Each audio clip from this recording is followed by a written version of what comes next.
একজন মেয়ে যখন ঘর থেকে বের হবে ইসলামী শরিয়ায় তার 5টা বিষয়ের দিকে খেয়াল রাখতে বলেছেন ইসলামী শরিয়া। অথচ এই 5টা বিষয় অহরহ এখন আপনার মেয়ে, আপনার বোন, আমার বোন, আশপাশের এই মা, খালারা, চাচিরা, আত্মীয় স্বজনরা, দেশবাসী, সমাজবাসী, এরা কিন্তু এগুলো করতেছে, এগুলো মোটেও খেয়াল করতেছে না। আপনাদেরকে বলতেছি, এগুলো একটু শুনে নেন। 1 নাম্বার, কোনো মেয়ে যেন বাইরে সুগন্ধি ব্যবহার করে না যায়। ইনশাল্লাহ বলেন। আপনার বউকে পারফিউম কিনে দিবেন না। পারফিউম যদি কিনে দেন, বলবেন যে এই পারফিউম শুধু ঘরের মধ্যে ব্যবহার করবা, বাড়ির মধ্যে, বাইরে যাওয়ার জন্য না। আতর, সুগন্ধি মেয়েদের জন্য বাইরে ব্যবহার করা হারাম, নিষিদ্ধ, এটা জায়েজ নাই। কি হারাম, নিষিদ্ধ। অথচ ইদানিং কিছু মা বোন এমন পারফিউম ব্যবহার করে রাস্তাঘাটে যাচ্ছে, ওই রিক্সা দিয়ে যদি 500 মিটার দূর দিয়ে যায় তাও যেন ঘেরান পাওয়া যায়, এরকম অবস্থা। অথচ এটা নিষেধ। এগুলো আলোচনা করবে না, এগুলো আলোচনার বিষয় না তো। মানুষ হুজুর, এগুলো আপনারা এখন আগের যুগে পড়ে রয়েছেন, এগুলো কি আলোচনার বিষয়? এগুলো আলোচনার বিষয় না জানানোর কারণে আজকে আমার মা বোনেরা এই ভুল পথে পা দিচ্ছে, ঠিক কিনা? 1 নাম্বার, কোনো মা বোন যেন সুগন্ধি ব্যবহার করে বাইরে না যায়, এটা খেয়াল করবেন। 2 নাম্বার, আওয়াজ হয় এরকম কোনো অলংকার ব্যবহার করা যাবে না। আওয়াজ কানে এত বড় ঝুমকা লাগাইছেন যেন একেবারে ধান সেদ্ধ করা পাতিল। কথা বুঝেন নাই?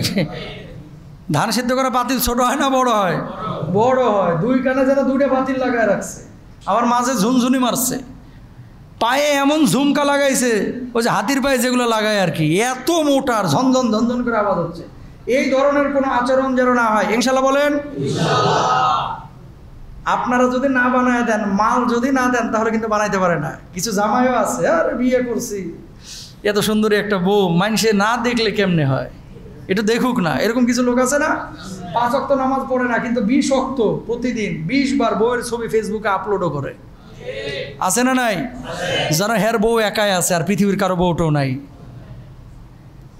অতি উচ্চ বংশীয়, ওই যে গরুর মতো আর কি, এর বউটা অতি উচ্চ বংশীয় এবং অতি সুন্দর, এই জন্য ফেসবুকে দেয়।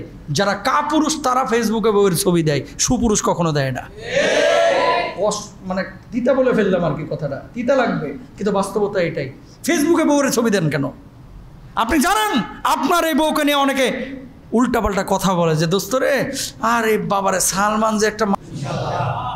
আচ্ছা, তারপরে 2 নম্বর গেল। 3 নম্বর, আমার মা বোনেরা যারা বাইরে কাজকাম করেন শালীনতার সাথে জায়েজ আছে, শালীনতার সাথে, বুঝছেন?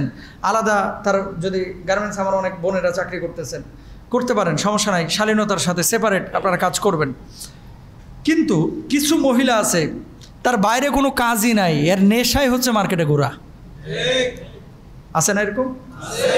বাইরে কোনো কাজ নাই, কিন্তু বাচ্চারা স্কুলে দিয়ে তুই বাড়িতে এসে না চলে আসবি না, বাড়িতে যায় না। হ্যাঁ, যাই কই ফ্যান্টাসিতে ঘুরতে, যাই কই উত্তরায় ঘুরতে, যাই কই চলে গেছে বাইকে, কোথায় চলে গেছে আশুলিয়া, এরকম অনেকে হয়। মানে বাইরে ঘুরতে পছন্দ করে। মেয়েদের জন্য এটা কিন্তু উচিত না। আল্লাহ সুবহানাহু ওয়া তাআলা পবিত্র কোরআনুল কারীমে বলেছেন, ওয়াকারনা ফি বুয়ুতিকুন্না ওয়ালা তাবাররাজনা তাবাররুজাল জাহিলিয়া।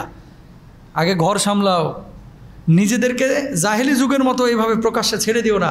আপনাদের দায়িত্ব হচ্ছে আমার মা বোনদেরকে বোঝানো।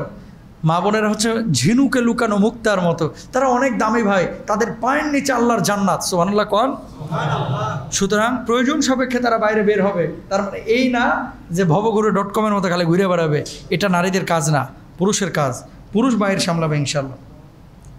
মাহরাম ছাড়া দীর্ঘ সফর করবে না, রাস্তার মাঝ দিয়ে চলবে না, রাস্তার মাঝ দিয়ে চলবে না, মাহরাম ছাড়া দীর্ঘ সফর করবে না।